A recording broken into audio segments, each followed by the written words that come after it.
Well, this is one of my favorite messages to give. I've only given it once before here at Cornerstone, but my kids have heard this talk probably hundreds of times. Not the full-blown one, but part of it. Fortunately for them, it's not a long speech. They never had to miss much of the TV shows that they were watching when I would interrupt to give this little chat. It's not very controversial. It goes simply like this. The most important decision, kids, that you're ever going to make in your life, now that you've decided to become a follower of Jesus, is not where you're going to go to school, or what job you're going to get, or what house you're going to buy. It's who you're going to marry. And I imagine that most of you would agree with that.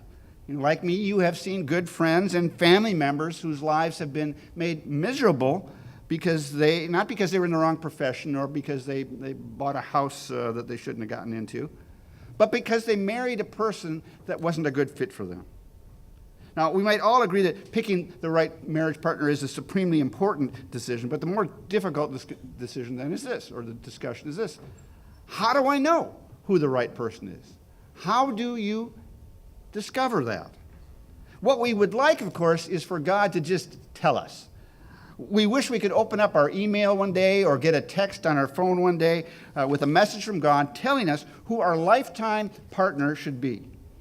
In fact, most of us probably know people who have said, as I've heard people tell me, that God has told me that this is a person I should marry. I'm always skeptical of that, even though I'm a pastor and I'm used to talking in spiritual terms, used to talking about and hearing people talk about what God has been speaking into their lives. But I'm always a little skeptical when somebody says, God told me that I should marry this person. There was one woman who came to me once here and was trying to sort out her feelings for this particular guy.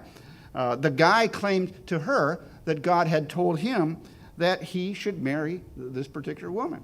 And my advice to her was this: if God told him he should marry you, God is going to tell you the same thing. And if he hasn't yet, then don't worry about it. Now, this is one of my favorite messages to give. It's also one of the more personal messages that I give. Many of you know, or at least some of you know, that I proposed to 3 different girls in my lifetime.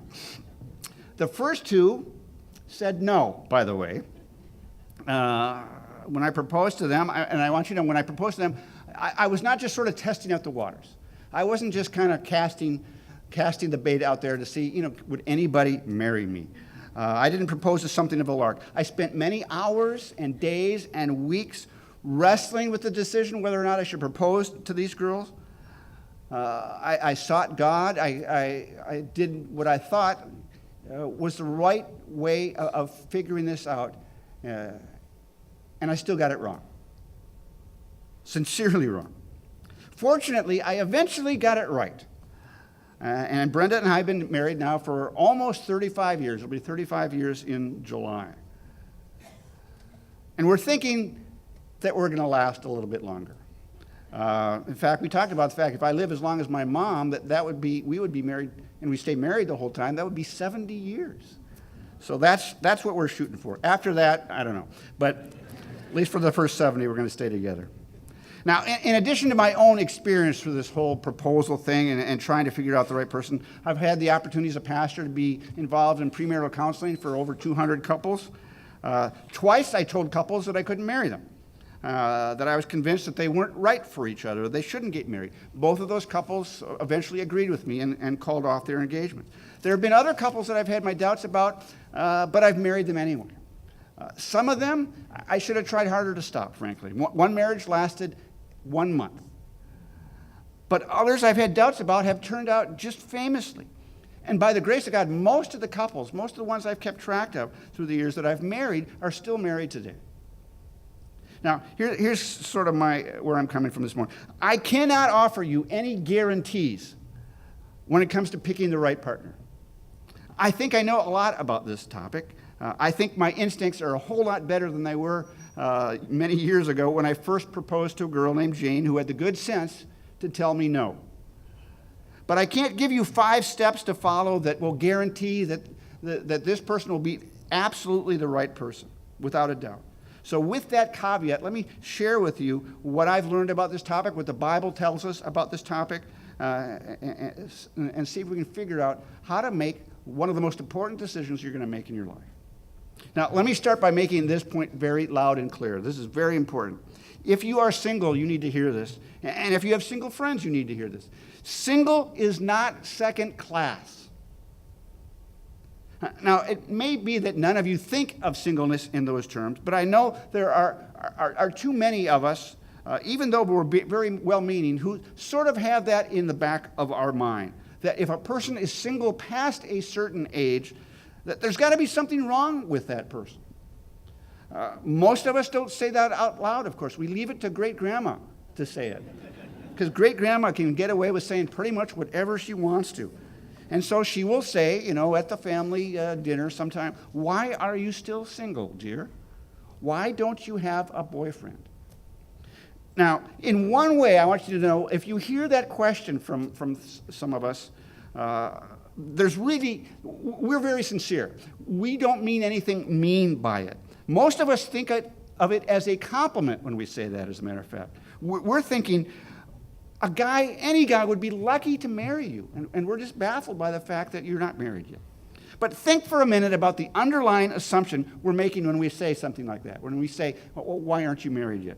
Our underlying assumption is that there's something wrong with being single, that being single isn't as good as being married, that a single person can't possibly be happy. Our unspoken assumption is that our friend can only find meaning and fulfillment and joy if they have a mate.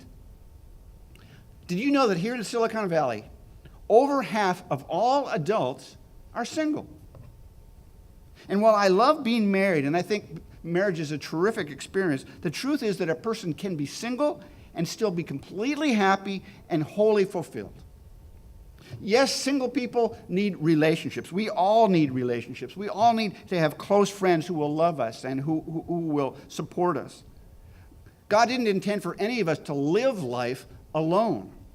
He created us to be relational beings. But marriage is not the only way to meet our God-given need for love and for acceptance. If you doubt me, think about this.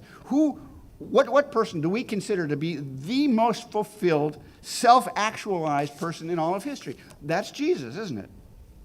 Whether you're a Christian or not, I think most people would agree that Jesus best embodies the ideals that we all hold dear. And while certain best-selling novels in the last few years have tried to suggest otherwise, the facts of history are quite clear that Jesus was single and he was perfectly happy. He did not need to get married to become a whole person. He did not need a partner to complete him. He didn't need to find a mate to put an end to his loneliness. And neither do you if you're single. Like many of you, I enjoy the occasional chick flick. But the one line that I will sometimes hear in those movies that always nauseates me is this one: "You complete me." I actually looked up this last week the 100 most romantic lines of all time in movies. Number 5 on that list is from a movie from 1996, Jerry Maguire, in which one person says to the other, "You complete me," and we're all supposed to kind of get weak in the knees when we hear that and hug each other or something. The truth we learn from the Bible is this: there is no person on the face of this planet who can complete you. The only person who can complete you is Jesus. If you have a relationship with Jesus, if the Holy Spirit is resident in your life, then you are complete. Here's another thing I've often told my kids. Do you know what you get if one incomplete person marries another incomplete person? You get 2 incomplete people. One incomplete person and one incomplete person doesn't make a complete person when they get together. You still have 2 incomplete people. The only way your marriage is going to work the way God intended it to work for you is if you have found your completeness in Jesus and you marry somebody else who's also found his or her completeness in Jesus. So if you're single, please know that no matter what your crazy great-grandma says, there's nothing wrong with that. You can be complete and be single. You can have rich, fulfilling relationships and be single. You can be wildly happy and be single. In fact, the Bible tells us in the book of 1 Corinthians, the 7th chapter, that God has gifted certain people with the gift of singleness. So in no way is a single person a second-class person in the kingdom of God, okay? Now, on the other hand, marriage, I just want to tell you from my own experience, can be an absolutely magnificent experience. Our marriage has had its ups and downs over the years, but all in all, I wouldn't want to live any other way. So let's just assume that marriage is something that God has in your future, that God has designed you to experience that special kind of fulfillment that marriage can bring. Assuming that God has that for you, assuming that that's something you hope to experience, then how do you go about deciding which person is the right one for you? And let me broaden that out for a little bit. Those of you who are parents, I mean, many of you are married, you have kids now. This is a discussion you need to have with your kids. We started having this talk with our kids when they were in elementary school. So it probably seems like forever to my kids now. But parents, this is something you're going to need to help your own kids with, or with your grandkids with.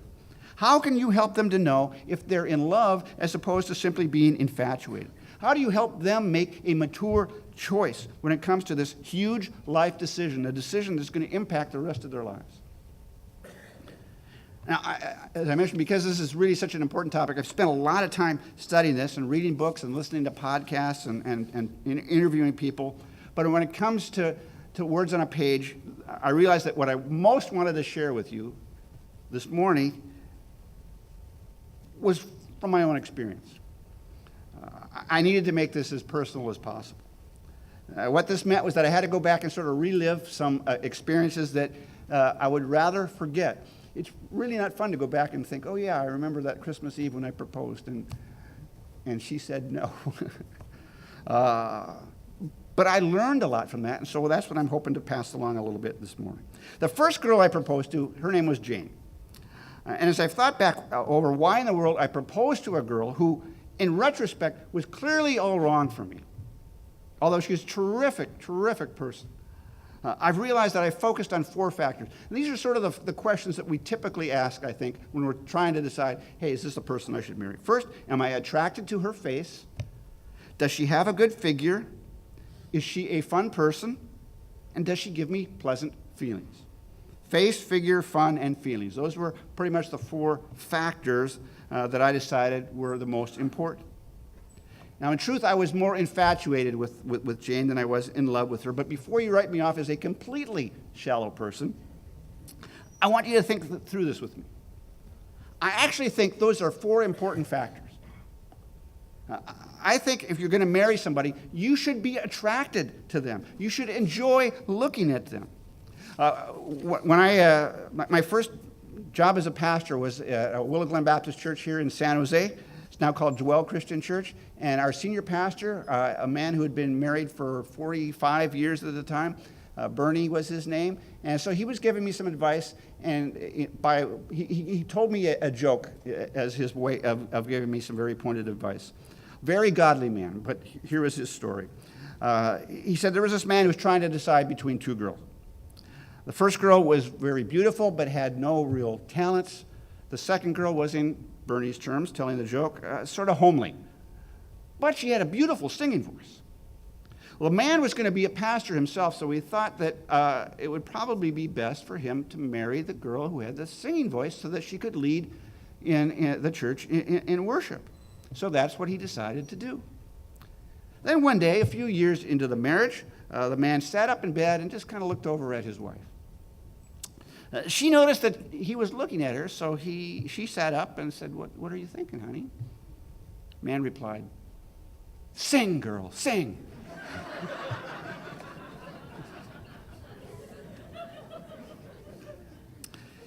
It is true that beauty is only skin deep.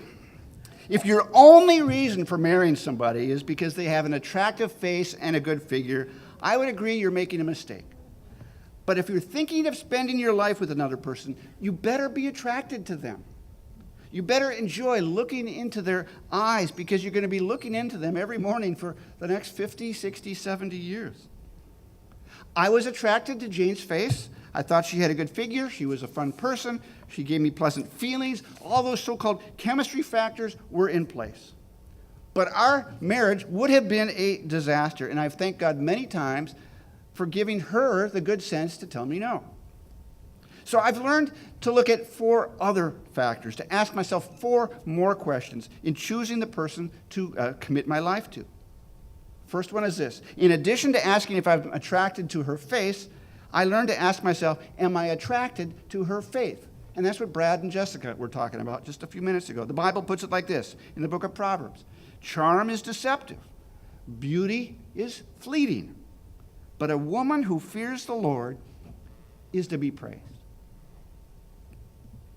My mom, I've mentioned her a lot in the last few weeks. She's 94, almost 95 years old. And when we go back to visit her, we always pull out the old picture books that we have that we've put together for her. And we like to reminisce with her about the old days. And I love to hear her tell her stories about when she first met my dad and what life was like back then. And when I look at the pictures of my mom, as a young girl, as an 18, 19, 20-year-old girl, she was really just a very beautiful woman.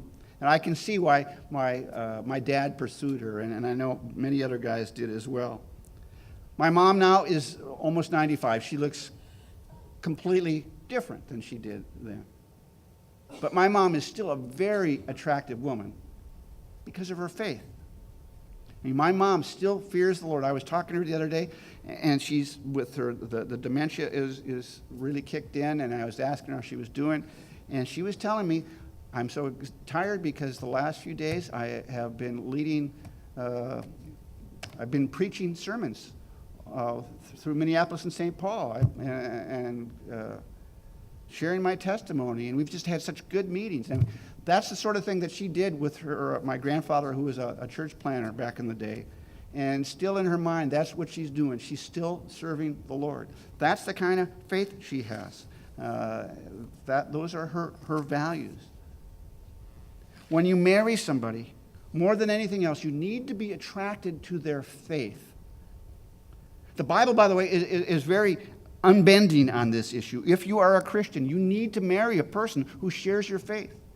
You'll see a couple verses up there. In 1 Corinthians 6:14, the Bible commands us, we who are followers of Jesus, not to be unequally yoked with unbelievers. In 1 Corinthians 7:39, the Bible says, you can marry anyone you want, but that person must be in the Lord. In their book, Fit to be Tied, authors Bill and Lynn Hybels, and Bill Hybels is a founder of Willow Creek Community Church, a church of about 30,000 people back in Chicago. And they've got a whole chapter on this particular issue. Here's part of what they say. The first reason God demands spiritual compatibility is to ensure that marriage partners will share a common treasure, to make sure that every husband and wife can share that which is most precious to them with their spouse. And that makes sense, doesn't it? There's nothing more important in my life than my relationship with God. I've committed myself to obeying whatever He calls me to do. So how could I possibly commit my life to someone who doesn't share that same perspective, who doesn't love God and value God in the same way? Here's a little bit more from the Hybels book on this issue, and because it's so important, I think this is probably the most important thing they say in this entire book, this sentence here, these next couple of sentences. True spiritual compatibility implies more than just a shared belief. True spiritual compatibility implies a shared intensity of belief, a shared degree of commitment. What happens when the Spirit leads one party to sacrifice her time or money to go out on a limb of faith or change careers or churches or lifestyles? What happens when she wants to obey God's leading, but her less committed spouse says, hey, don't get fanatical? Let me give you an illustration. A couple came to me wanting me to marry them. He was a committed Christian. She believed in God, but that's where it stopped. They were very definitely not on the same page spiritually. They didn't think this was a problem, so I asked them a question. I asked the woman this. I said, you've heard your fiancé tell me that he's committed to following Jesus. One of the things that Jesus asked us as His followers to do is to be generous with our money, to give, to tithe back to our church. So what are you going to say to your spouse when he tells you that he's going to be giving a tenth of your income to the church?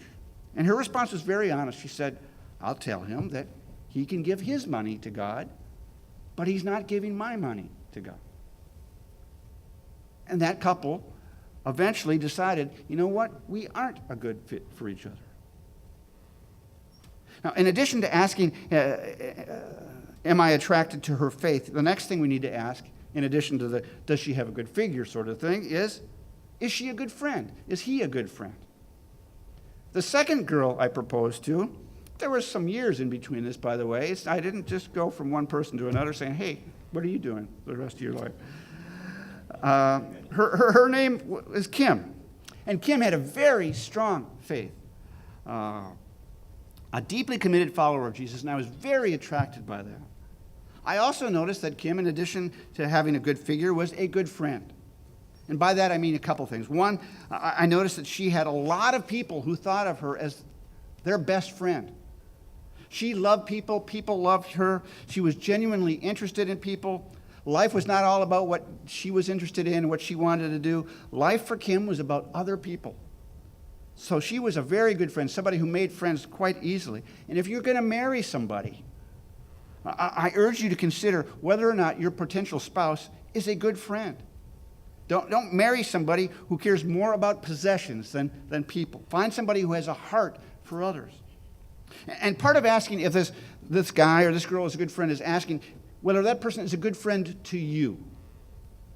So now think about this. What makes a good friend? And by the way, for those of us who are already married and maybe we don't have kids that we're counseling with this sort of thing, here's how I want you to be thinking as we go through some of these topics. I don't want you to think, maybe I need to reevaluate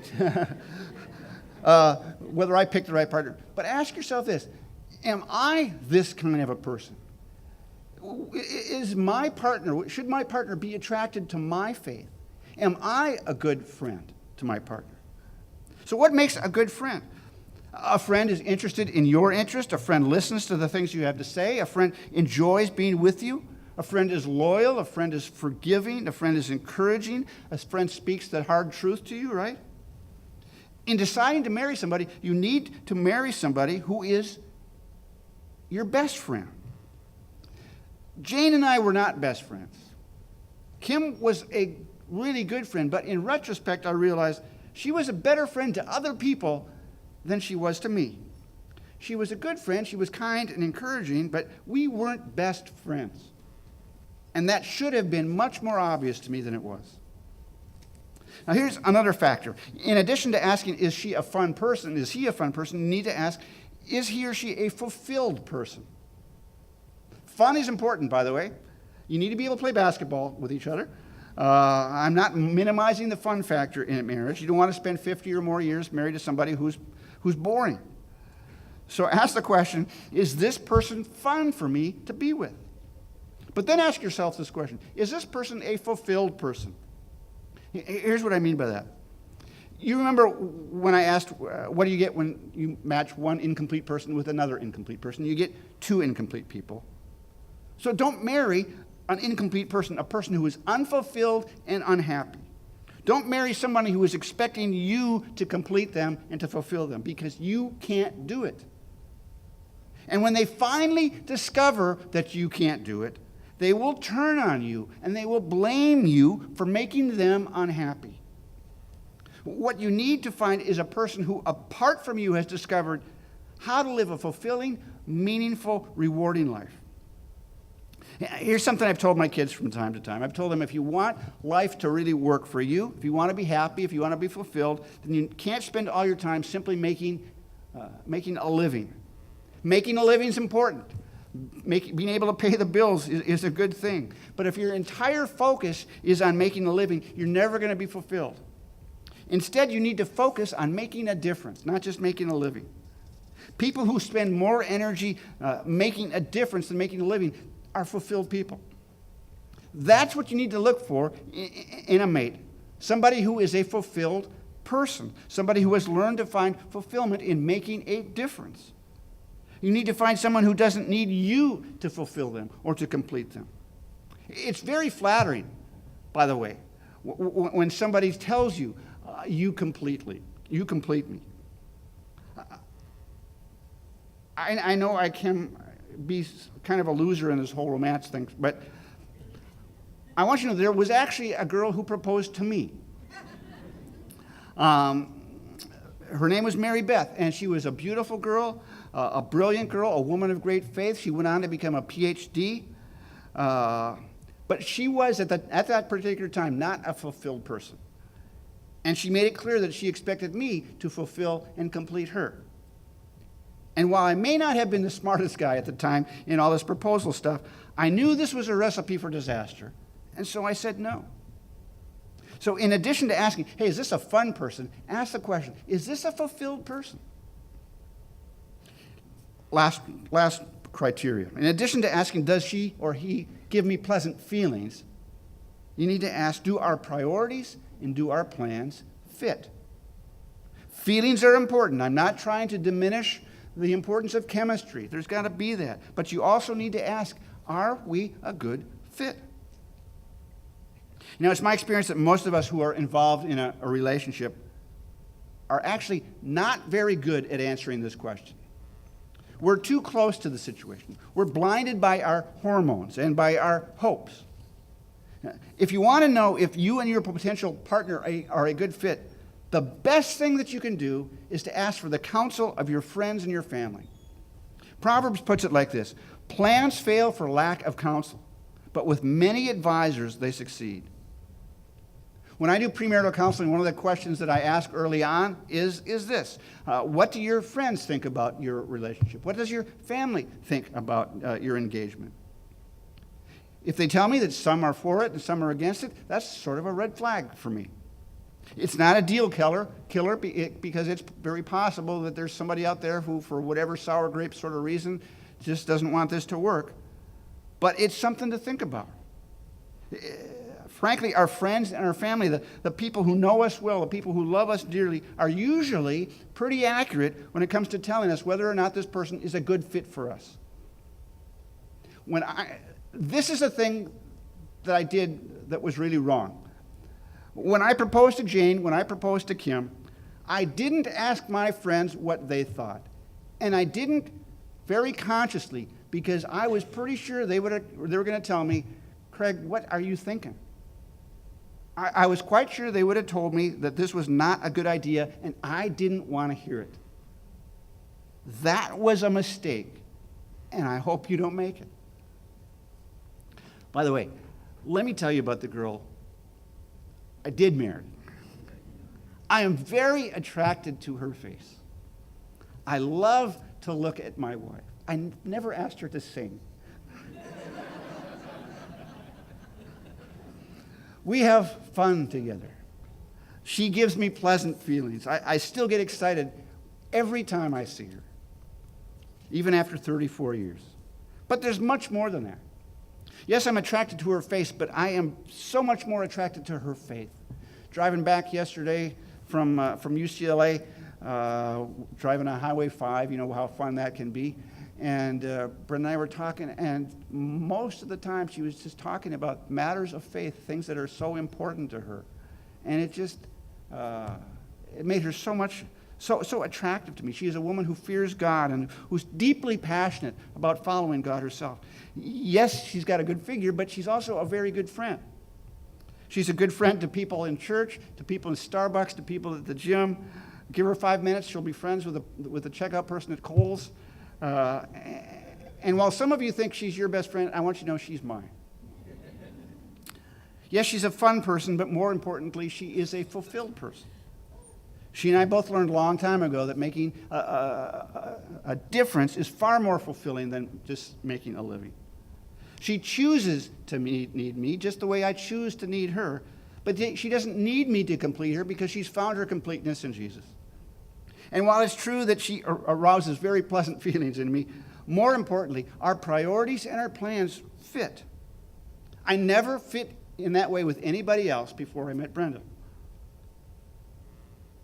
I know we are not the same. We have very different interests, very different gifts. But on the important things, the critical things, like our values, our plans, those fit perfectly. And it's my prayer that for those of you who are still in that time of life where you're looking for that right person, that God will honor your prayers and answer your prayers the way he answered ours. But by the way, that's something you need to be doing now. You heard Jessica talk about at the age of 13, she's thinking about these things. That's something that Brenda did, and I can't say that I did this when I was a young guy, but Brenda, as a little girl, she's told me this story many times, began praying for me. She didn't know me. I still lived in Minnesota. She lived here in California. But she was praying for the man who was going to one day be her partner, praying for God to grow me up in the faith and for God to protect me and to God to be leading in my life. And so I encourage you to do the same thing. Parents, I encourage you to be doing that, to be praying for your kids, that God leads them to the right person, that God makes them the right person. And you start doing that when your kids are in elementary school. You don't need to wait until they're in their 20s to be doing that.